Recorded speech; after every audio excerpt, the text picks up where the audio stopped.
नमस्कार दोस्तों, किस्से कहानियों की दुनिया में आपका स्वागत है। आप सुन रहे हैं मुंशी प्रेमचंद की कहानी कफन। कहानी पसंद आए तो वीडियो को लाइक कीजिए और चैनल को सब्सक्राइब कीजिए। तो आइए सुनते हैं। झोपड़े के द्वार पर बाप और बेटा दोनों एक बुझे हुए अलाव के सामने चुपचाप बैठे हुए हैं और अंदर बेटे की जवान बीवी बुधिया प्रसव वेदना में पछाड़ खा रही थी। रह रह के उसके मुंह से ऐसी दिल हिला देने वाली आवाज़ें निकलती थी कि दोनों कलेजा थाम लेते थे। जाड़ों की रात थी, प्रकृति सन्नाटे में डूबी हुई, सारा गांव अंधकार में लय हो गया था। यीशु ने कहा, मालूम होता है बचेगी नहीं। सारा दिन दौड़ते दौड़ते हो गया।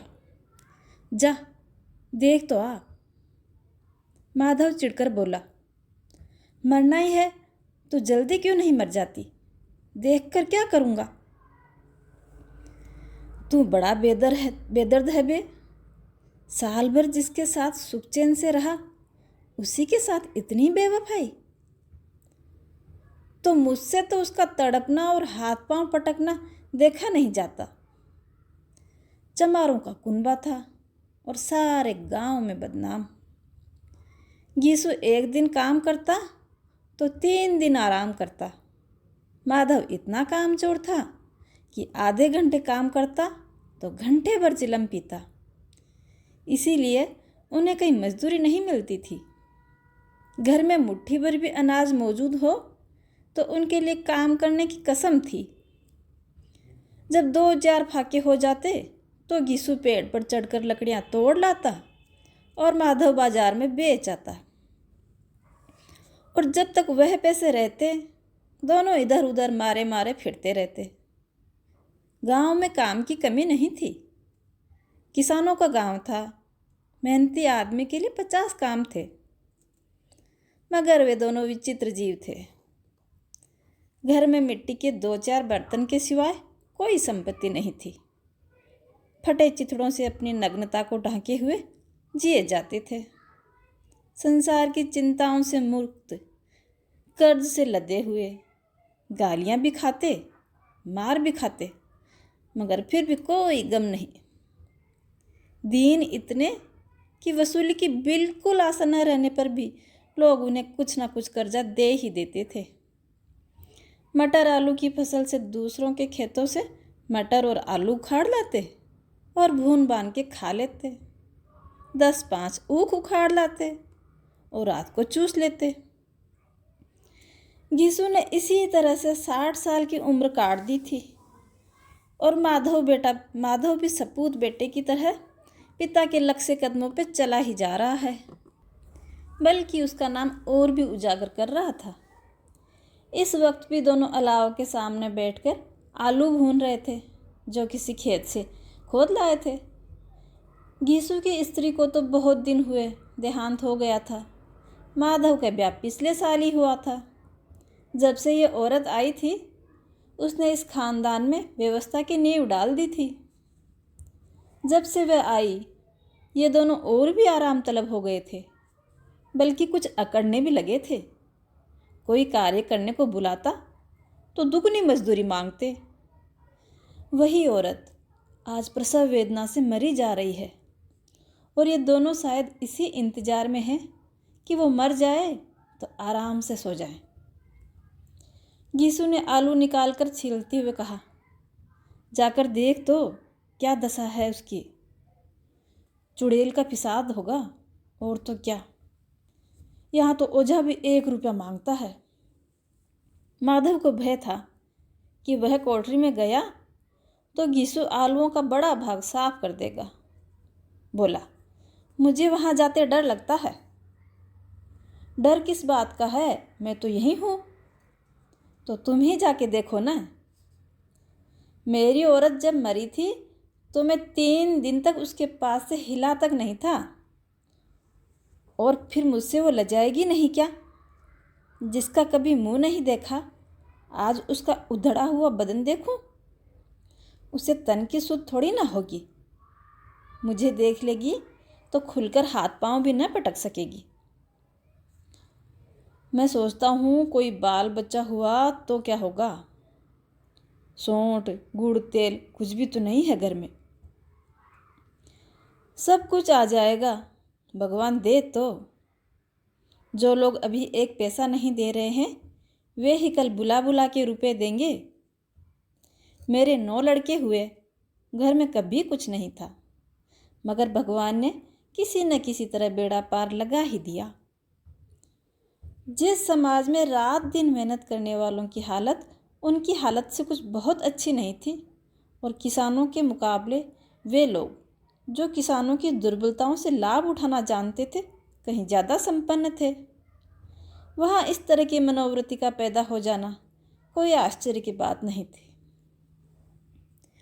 दोनों आलू निकाल निकाल कर जल्दी जल्दी खाने लगे। कल से कुछ खाया नहीं था, इतना सब्र भी न था कि ठंडा हो जाने दें। कई बार दोनों की ज़बानें जल गई। छिल जाने पर आलू का बाहरी हिस्सा बहुत ज़्यादा गर्म नहीं मालूम होता, लेकिन दांतों के तले पड़ते ही अंदर का हिस्सा जबान हलक तालू को जला देता है, और उस अंगारे को मुंह में रखने से ज़्यादा खैरियत है किसी तरह अंदर पहुंचा दिया जाए। वहाँ उसे ठंडा करने के लिए काफ़ी सामान थे, इसलिए दोनों जल्दी जल्दी निकले जाते थे। हालांकि इस कोशिश में उनकी आंखों में से आंसू निकल आते थे। घीसू को उस वक्त ठाकुर की बारात याद आई जिसमें 20 साल पहले वो गया था। उस दावत में उसे ऐसी तृप्ति मिली, वह उसके जीवन का एक यादगार पल बन गई थी, और आज भी उसकी याद ताज़ा थी। बोला, वह भोजन नहीं भूला जाता भाई। तब से फिर उस तरह का खाना कभी भरपेट मिला ही नहीं। लड़की वालों ने सबको भरपेट पूड़ियाँ खिलाई थी, सबको, छोटे बड़े सब ने पूड़ियाँ खाई। असली घी की थी। चटनी, रायता, 3 तरह की सूखे साग, एक रस्सेदार तरकारी, चटनी, मिठाई। अब क्या बताऊं कि उस भोजन का क्या स्वाद मिला था। कोई रोक टोक नहीं थी, जो जितना चाहे उतना खाओ, जो चीज़ चाहिए वही मांगो। लोगों ने ऐसा खाया कि किसी को पानी पीना तक याद न रहा। मगर परोसने वाले हैं कि पतलों में गरम गरम गोल गोल सुवासित कचौड़ियाँ डाले ही देते थे। मना करते नहीं चाहिए, पत्तल पे हाथ रख के रोकने की कोशिश भी करते, मगर फिर भी वो 1-2 तो दे ही देते थे। खाना खाने के बाद पान इलायची भी दी थी, मगर मुझे पान लेने की कहाँ सुध थी। खड़ा ही न हुआ जा रहा था। चटपट जाकर अपने कंबल पे लेट गया। ऐसा दिल दरियाव था वह ठाकुर। माधव ने इन पदार्थों का मन ही मन मजा लेते हुए कहा, अब हमें कोई ऐसा भोजन नहीं खिलाता। अब कोई क्या खिलाएगा, वह जमाना ही दूसरा था। अब तो सबको किफायत सूझती है। शादी ब्याह में मत खर्च करो, क्रियाक्रम में मत खर्च करो। पूछो गरीबों का माल बटोर बटोर के कहाँ रखोगे। बटोरने में तो कमी नहीं करते, हाँ खर्च में किफायत सूझती है। तुमने एक 20 पूरियाँ खाई होगी बापू। 20 से ज़्यादा खाई थी, मैं तो 50 खा जाता। 50 से कम तो मैंने भी न खाई होगी। अच्छा पट्ठा था, तू तो मेरा आधा भी नहीं। आलू खाकर दोनों ने पानी पिया और वही अलाव के सामने अपनी धोतियाँ ओढ़ के सो गए, जैसे 2 बड़े बड़े अजगर गेंडूलियाँ मारे पड़े हों। और बुधिया अब तक करा रही थी। सवेरे माधव ने कोठरी में जाके देखा तो उसकी स्त्री ठंडी हो गई थी। उसके मुख पर मक्खियाँ भिनभिना रही थी। फतराई हुई आँखें ऊपर टंगी हुई थी। सारी देह धूल से लथपथ हो रही थी। उसके पेट में बच्चा मर गया था। माधव भागा भागा घीसू के पास आया। फिर दोनों जोर जोर से हाय हाय करने लगे और छाती पीटने लगे। पड़ोस वालों ने यह रोना धोना सुना तो दौड़े हुए आए और पुरानी मर्यादा के अनुसार इन अभागों को समझाने लगे। मगर ज़्यादा रोने पीटने का अवसर भी न था। कफन की और लकड़ियों की भी फिक्र करनी थी। घर में तो पैसा इस तरह गायब था जैसे चील के घोंसले से मांस। बाप बेटे रोते हुए गांव के जमींदार के पास गए। वह इन दोनों की सूरत से ही नफरत करते थे। कई बार इन्हें अपने हाथों से पीट चुके थे। चोरी करने के लिए, वादे पर काम पर न आने के लिए। पूछा, क्या है बे गिसुआ, क्यों रोता है? अब तो तू कहीं दिखाई ही नहीं देता। मालूम होता है इस गांव में रहना ही नहीं चाहता। गीसू ने जमीन पर सिर रखकर आंखों में आंसू भरे हुए कहा, सरकार, बड़ी विपत्ति में हूँ।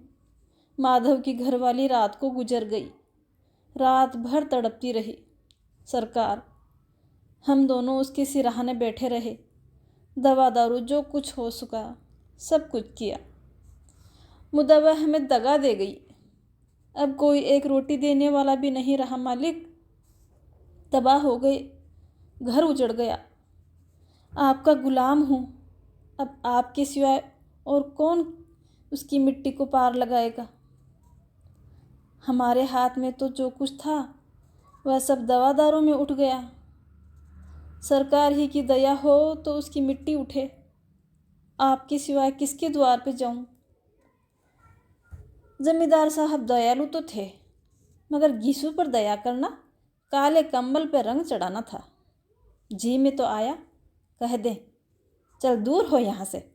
यूँ तो बुलाने पे भी नहीं आता। आज जब गरज पड़ी तो आकर खुशामद करता है। हरामखोर कहीं का बदमाश। लेकिन ये क्रोध या दंड का अवसर नहीं था। जी में कुड़ते हुए भी 2 रुपये निकाल कर फेंक ही दिए, मगर सांत्वना का एक शब्द भी मुंह से न निकला। उसकी तरफ ताका तक नहीं, जैसे सिर का बोझ उतार दिया हो।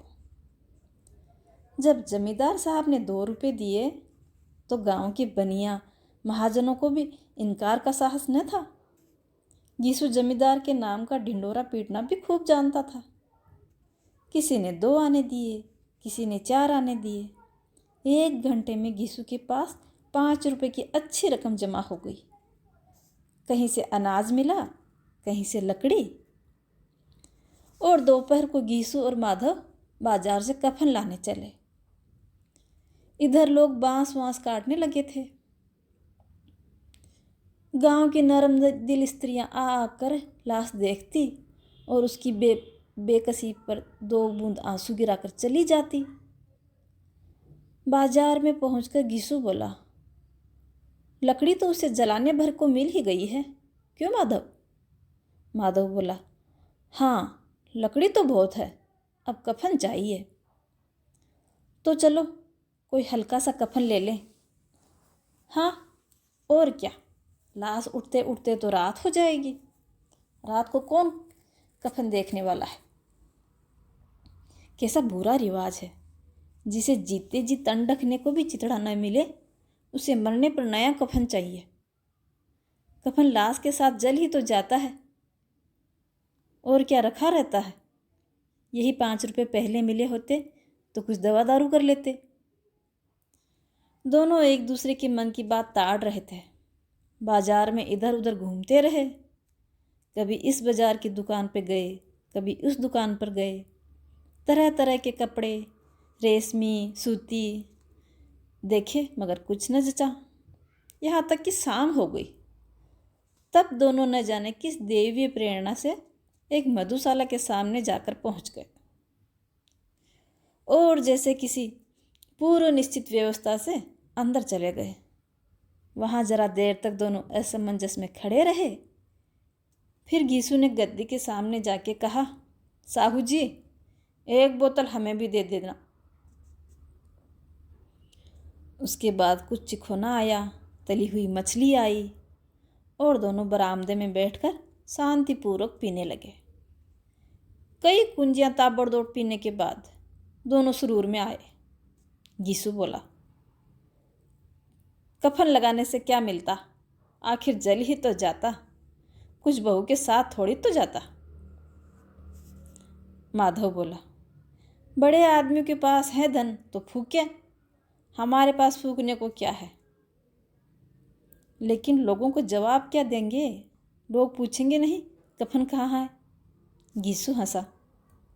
अबे कह देंगे रुपए कमर से खिसक गए, बहुत ढूंढा मिले ही नहीं। लोगों को विश्वास तो न होगा, लेकिन फिर वही रुपए और देंगे। माधव भी हंसा इस अनपेक्षित सौभाग्य पर। बोला, बड़ी अच्छी थी बेचारी, मरी तो खूब खिला पिलाकर। आधी बोतल से ज़्यादा उड़ गई। गीसू ने 2 सेर पूरियाँ मंगाई। चटनी, अचार, कलेजिया। शराब खाने के सामने ही दुकान थी।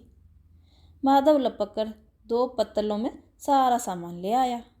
पूरा 1.5 रुपया खर्च हो गया। सिर्फ थोड़े से पैसे बचे रहे।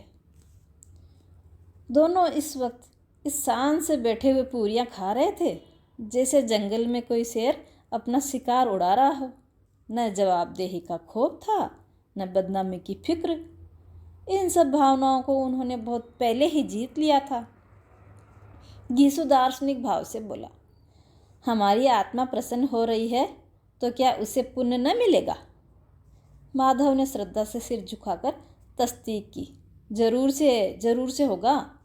भगवान तुम अंतर्यामी हो, उसे बैकुंठ में ले जाना। हम दोनों हृदय से आशीर्वाद दे रहे हैं। आज जो भोजन मिला वह कभी उम्र भर भी न मिला था। एक क्षण के बाद माधव के मन में एक शंका जागी।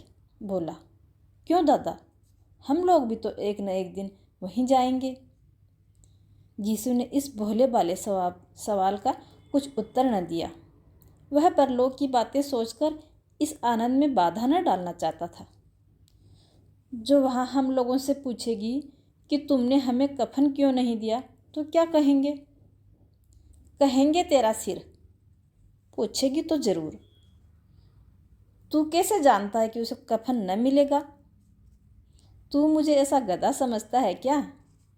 60 साल क्या दुनिया में घास खोदता रहा हूँ। उसको कफन मिलेगा और बहुत अच्छा मिलेगा। माधव को विश्वास न आया। बोला, कौन देगा? रुपए तो तुमने चट कर दिए। वह तो मुझसे ही पूछेगी। उसकी मांग में तो सिंदूर मैंने ही डाला था। कौन देगा बताते क्यों नहीं? वही लोग देंगे जिन्होंने अब की बार दिया। हाँ, अब की बार रुपए हमारे हाथ में न आएंगे। ज्यों ज्यों अंधेरा बढ़ता जा रहा था और सितारों की चमक तेज होती थी, मधुशाला की रौनक भी बढ़ती जा रही थी। कोई गाता था, कोई डीग मारता था, कोई अपने संगी के गले में लिपटा जाता था, कोई अपने दोस्त के मुंह में कुल्हड़ लगाए देता था। और ये दोनों बाप बेटे अब भी मज़े ले लेके चुस्कियाँ ले रहे थे। सबकी निगाहें उनकी ओर ही जमी हुई थी। दोनों कितने भाग्य के बली हैं। पूरी बोतल बीच में है। भरपेट खाकर माधव ने बची हुई पूरियों का पत्तल उठाया और एक भिखारी को दे दिया, जो खड़ा उनकी ओर भूखी आंखों से देख रहा था। और देने के गौरव, आनंद और उल्लास का अपने जीवन में पहली बार अनुभव किया। गीसू ने कहा, ले जा, खूब खा और आशीर्वाद दे। जिसकी कमाई है वह तो मर गई, मगर तेरा आशीर्वाद उसे ज़रूर पहुँचेगा। रोए रोए से आशीर्वाद दो। बड़ी गाढ़ी कमाई के पैसे हैं। माधव ने फिर आसमान की तरफ देखकर कहा, वह बैकुंठ में जाएगी दादा, बैकुंठ की रानी बनेगी। गीसू खड़ा हो गया, जैसे उल्लास की लहरों में तैरता हुआ बोला, हाँ बेटा, बैकुंठ में ही जाएगी। किसी को सताया नहीं, किसी को दबाया नहीं। मरते मरते हमारी ज़िंदगी की सबसे बड़ी लालसा पूरी कर गई। वह न बैकुंठ में जाएगी तो क्या ये मोटे मोटे लोग जाएंगे जो गरीबों को दोनों हाथों से लूटते हैं और अपने पाप को धोने के लिए गंगा में नहाते हैं और मंदिरों में जल चढ़ाते हैं। श्रद्धालुता का यह रंग तुरंत ही बदल गया। अस्थिरता नशे की खासियत है। दुख और निराशा का दौर पैदा हुआ। माधव बोला, मगर दादा, बेचारी ने जिंदगी में बड़ा दुख भोगा, कितना दुख झेल के मरी। वह आंखों पर हाथ रख के ज़ोर ज़ोर से चीख मार मार के रोने लगा। गीसू ने समझाया, क्यों रोता है बेटा? खुश हो कि वह माया जाल से मुक्त हो गई, जंजाल से छूट गई। बड़ी भाग्यवान थी जो इतनी जल्द माया मोह के बंधन को तोड़ दिए। और दोनों खड़े होके गाने लगे। कहानी में मेरे साथ बने रहने के लिए धन्यवाद।